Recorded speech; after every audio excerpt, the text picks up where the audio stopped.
27 मई 1977 बेलछी में 11 दलितों को भूस्वामियों ने जिंदा जला दिया था। औरतों की छातियों को बेरहमी से काट दिया गया था।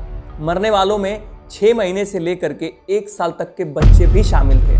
ग्रामीण इलाकों में दलित और पिछड़े वर्ग के लोग भूख से मरने की सिचुएशन में थे। तब के राष्ट्रपति ने इस घटना को राष्ट्रीय शर्म कहा था। दोस्तों, बार बार लालू प्रसाद यादव के जंगल राज की बात की जाती है, पर 1990 के पहले बिहार की हालत क्या थी, कैसी थी, कोई नहीं बताता है। अगर सच आपको पता चला तो आप कहोगे कि जंगल राज तो तब था, बाकी कुछ घटनाएं 1990 के बाद हुई थी, तो आप उसको 1990 से पहले के एक्शन का रिएक्शन के तौर पर देख सकते हैं। क्योंकि जिन लोगों को सैकड़ों साल तक सताया गया था, जब उनको मौका मिला और वो उठ खड़े हो गए तो उनको तकलीफ होने लगी, जो उनके ऊपर जुल्म करते आए थे। इसलिए गरीबों के विद्रोह और उनकी हक की लड़ाई को जंगल राज का नाम दे दिया गया था मीडिया के द्वारा।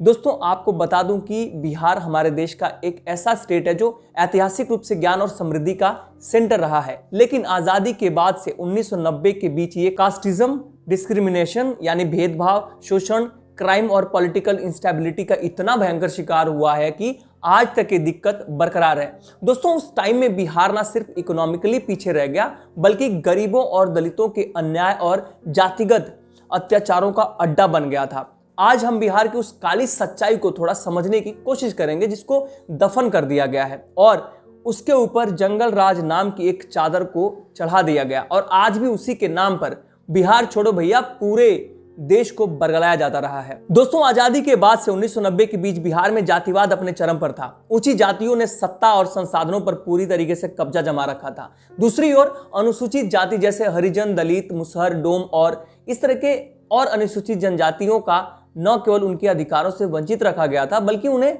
समाज में बेइज्जत किया जाता था। आप ये समझ लो कि भारत अंग्रेजों से आजाद तो हो गया था, पर यहाँ के गरीबों दलितों की आजादी अभी भी ऊंची जातियों के कैद में थी। मुसहर, डोम, चमार, अति पिछड़े और पिछड़े में भी ऐसी बहुत सी जातियां थीं और हैं जिनको इंसान भी नहीं समझा जाता था। ये बेचारे वो लोग थे जो सिर्फ मजदूर थे और जानवरों की तरह बुरी कंडीशन में रहते थे। मतलब आप ऐसे समझो कि इनके साथ जानवरों जैसा सलूक किया जाता था। ये गरीब बेचारे बड़े लोगों के यहाँ बंधुआ मजदूर बन के रह गए थे। उनकी बहू बेटियों को जमींदारों के यहाँ काम करना पड़ता था। उसके ऊपर इन औरतों को गंदी नजरों का डर हमेशा बना रहता था और बहुत बार उनके साथ गलत भी होता था। गरीबों और दलितों के लिए एजुकेशन और हेल्थ इंफ्रास्ट्रक्चर जैसी बेसिक फैसिलिटीज भी अवेलेबल नहीं थी। दलित जाति के लोग मंदिर में नहीं जा सकते थे। खैर, अभी भी बहुत जगहों पर ऐसा सुनने को मिलता ही रहता है। अभी भी यूपी, बिहार, मध्य प्रदेश, राजस्थान और हमारे देश के अलग अलग जगहों से ऐसी खबरें, न्यूज आती रहती हैं जब दलितों की बारात को रोक दिया जाता है, उनको घोड़ी पर नहीं चढ़ने दिया जाता है। आपको यह भी याद होगा जब अगस्त 2023 राजस्थान में एक दलित को मारा पीटा गया, उसके मुंह पर पेशाब कर दिया गया था और कांग्रेस विधायक गोपाल मीणा ने उस दलित से अपने जूते चटवाए थे।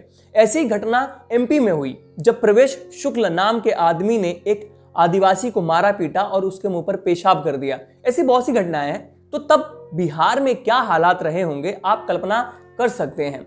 उन बेचारों को स्कूल में बैठने तक की आजादी नहीं थी, क्योंकि अमीरों का मानना था कि एक गरीब और दलित पढ़ लिख जाएंगे तो उनके यहाँ काम कौन करेगा, उनके यहाँ का मैला अपने सर पर कौन ढोएगा। यहाँ तक कि दलितों को ऊंची जातियों के कुएं से पानी लेना, उनके सामने कुर्सी पर बैठना, अच्छे कपड़े पहन लेना, उनके घर के बरामदे तक में आने की मनाही थी। अगर दलित गलती से दरवाजे पर आ जाता तो उसको बुरी तरीके से मारा पीटा जाता था और फिर उस जगह को पानी से धोया जाता था। वो अपने हक की आवाज नहीं उठा सकते थे। अगर कभी किसी ने हिम्मत भी की तो उसको इतना मारा जाता था कि उसकी रूह तक कांप जाए और फिर से दोबारा वो या कोई और अपनी आवाज तो छोड़ो, उनके सामने अपना सिर नहीं उठा सके। ऐसे हालात वहां पे थे।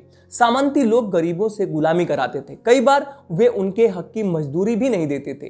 कोई दलित या हरिजन ने ऊंची जाति के सामने आवाज उठाने की कोशिश की तो उसे बेरहमी से पीटा जाता था। बहुत बार पूरे परिवार को तबाह और बर्बाद कर दिया जाता था। महिलाओं के साथ मिसबिहेव करना तो जैसे बहुत ही नॉर्मल बात थी। दलित और गरीब औरतों के साथ अत्याचार होते थे। दबंग उनकी औरतों को उठा ले जाते थे। इन शोषितों के लिए इंसाफ पाना तो इम्पॉसिबल ही था। पॉलिटिकल इंस्टेबिलिटी और बिहार की दुर्दशा की बात करें तो 1990 के पहले बिहार की पॉलिटिक्स पूरी तरीके से इंस्टेबल रही। मुख्यमंत्री आते जाते रहे, लेकिन किसी ने भी बिहार के गरीब और वंचित वर्ग के लिए कोई ठोस नीति नहीं बनाई। इस एरा में बिहार में कुल 23 बार, आई थिंक इससे ज्यादा ही होगा, मुख्यमंत्री बदले गए थे। आप समझ सकते हैं कि यहाँ लोग मुख्यमंत्री खेल रहे थे, तो उनका ध्यान लोगों पर क्या ही जाता, सबको सत्ता की मलाई खानी थी। दोस्तों 1960 से 1990 के बीच बिहार में कांग्रेस का सबसे अधिक दबदबा रहा, लेकिन उनके सत्ता में रहते गरीबों और दलितों के लिए कोई ठोस सुधार नहीं हुआ। सरकारें आती जाती रही, लेकिन भ्रष्टाचार और जातिवाद पॉलिटिक्स ने स्टेट को पूरी तरीके से पंगु बना दिया। आर्थिक और सामाजिक दुर्दशा की बात करें तो बिहार में इस दौरान गरीबी और बेरोजगारी चरम पर थी। ग्रामीण इलाकों में दलित और पिछड़े वर्ग के लोग भूख से मरने की हालात में थे। पढ़ाई लिखाई की सिचुएशन बेहद खराब थी, खासकर दलित और पिछड़े वर्ग के बच्चों के लिए स्कूलों में ऊंची जातियों के बच्चे दलित बच्चों के साथ बैठने तक को तैयार नहीं थे। तो किस हालात में वो रहते होंगे, क्या सिचुएशन थी, आप इमेजिन कर सकते हैं।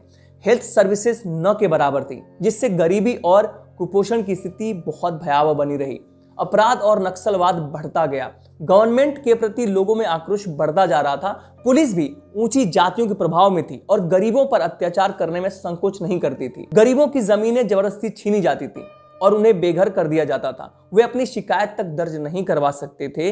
जातिगत नरसंहार और उत्पीड़न की बात करें तो 1970 के दशक में बिहार में जातिगत हिंसा बढ़ गई। ऊंची जातियों के जमींदारों ने दलितों पर कई नरसंहार किए। इनमें से कुछ प्रमुख नरसंहार थे, उनको मैं यहाँ पे बता देता हूँ। भागलपुर दंगा 1989, हजारों दलित और मुस्लिम मारे गए थे। नालंदा नरसंहार, दलितों को उनके घरों में जलाकर मार दिया गया था, आप इमेजिन कर सकते हैं। 22 नवंबर 1971 पूर्णिया जिला रूपसपुर चंदवा में जमींदारों के द्वारा 14 आदिवासी किसान और मजदूर मार दिए गए थे। 27 मई 1977 में बेलछी में 11 दलितों को भूस्वामियों ने जिंदा जला दिया था। 6 फरवरी 1980 को पारस बिगहा जहानाबाद में 11 दलितों को भूस्वामियों ने कत्ल कर दिया था। 25 फरवरी 1980 पिपरा में 14 मजदूरों को जमींदारों ने मार डाला। 1 जून 1982 में मैनी बिगहा में 6 दलितों की हत्या हुई थी।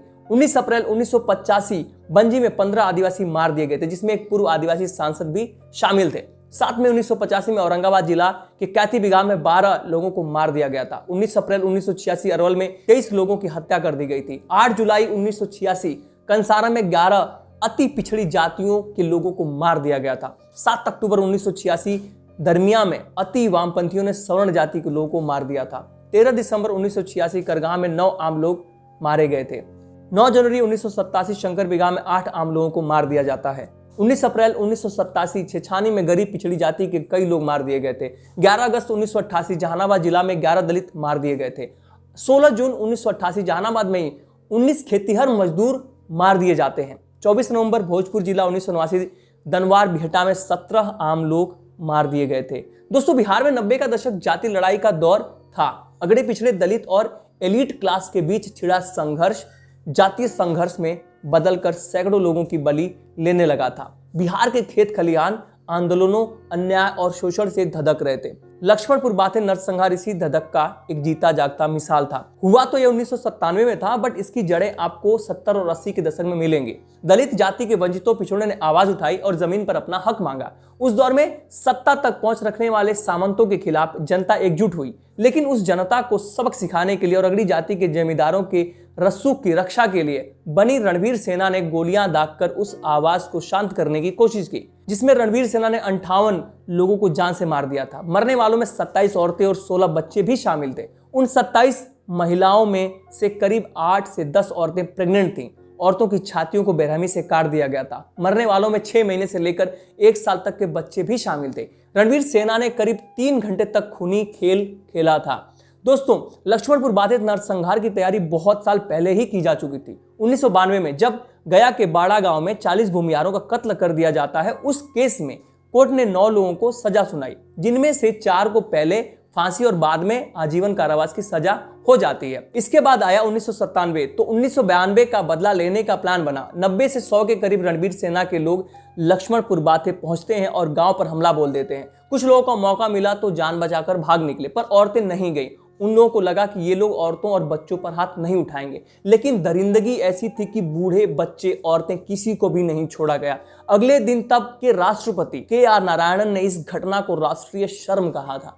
मामले में कुछ 46 लोगों को आरोपी बनाया जाता है। इनमें से एक आदमी सरकारी गवाह बन गया और 19 लोगों को निचली अदालत ने ही बरी कर दिया। फिर आता है अप्रैल 2010 का टाइम और 16 दोषियों को मौत की सजा सुनाई जाती है और 10 को आजीवन कारावास की सजा। इसके बाद मामला हाई कोर्ट पहुंचता है। 9 अक्टूबर 2013 को सभी 26 एक्यूज्ड को पटना की हाई कोर्ट ने बाइज्जत बरी कर दिया। दोस्तों, इस केस में सालों तक लोग एड़ियां रगड़ते रहे और पथराई आंखों से न्याय का सपना देखते रहे, पर न्याय नहीं मिला।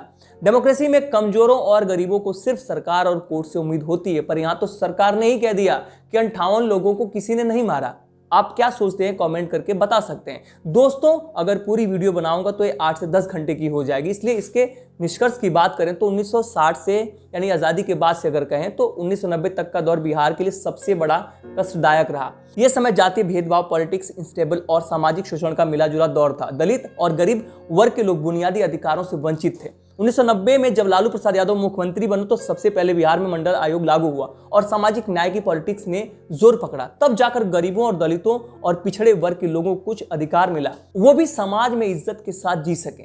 लालू प्रसाद यादव के मुख्यमंत्री बनने के बाद ऊंची जाति के लोगों को जो डर था वही हुआ। जो दलित और गरीब आज तक बोल भी नहीं सकते थे, वो लोग सर उठा के चलने लगे और ये बात ऊंची जाति के लोगों को पसंद नहीं आई। इसके बाद आप देखेंगे कि बिहार में ऊंची जाति के लोगों और गरीबों और दलितों और पिछड़ों के बीच लड़ाई झगड़े शुरू हो गए। जो आज तक सर नहीं उठा पाते थे, वो आज लालू प्रसाद यादव की वजह से सीना ताने खड़े थे और आगे जाकर मीडिया ने इसको जंगल राज के नाम से प्रोपेगेंडा फैलाना शुरू कर दिया। क्योंकि भाई ये जो लोग मीडिया में बैठे हुए थे उनमें कोई मुसहर डोम दलित जाति का तो था नहीं, इसलिए मीडिया ने गरीबों की हक की लड़ाई को जंगल राज का नाम दे दिया। हाँ, ये भी सच है कि उस टाइम में जो बिहार में गुंडे बदमाश थे उन सब ने पॉलिटिकल पार्टीज ज्वाइन कर ली। कुछ लालू प्रसाद यादव की पार्टी में भी थे। लालू जी ये जानते थे कि अगर गरीबों दलितों की हक की लड़ाई लड़नी है तो पहले इन माफियाओं को कंट्रोल करना होगा। सच तो यह भी है कि हर पार्टी में आज भी आपको गुंडे और माफिया मिल जाएंगे जिनके ऊपर सैकड़ों क्रिमिनल केसेस चल रहे हैं, तो कुछ जेल में हैं। दोस्तों, उसके बाद 1996 का टाइम आता है और लालू प्रसाद यादव पर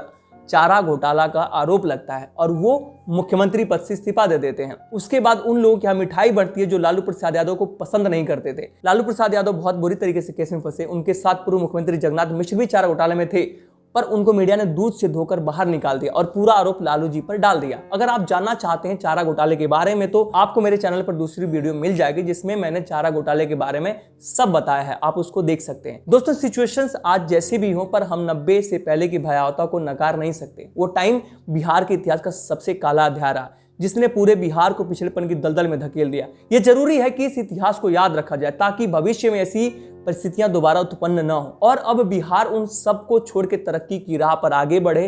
आप कमेंट करके बता सकते हैं कि आपको वीडियो कैसी लगी और आप क्या जानते हैं 90 से पहले जो बिहार में चीजें हुई थी उसके बाद में। जय राघव, जय माधव।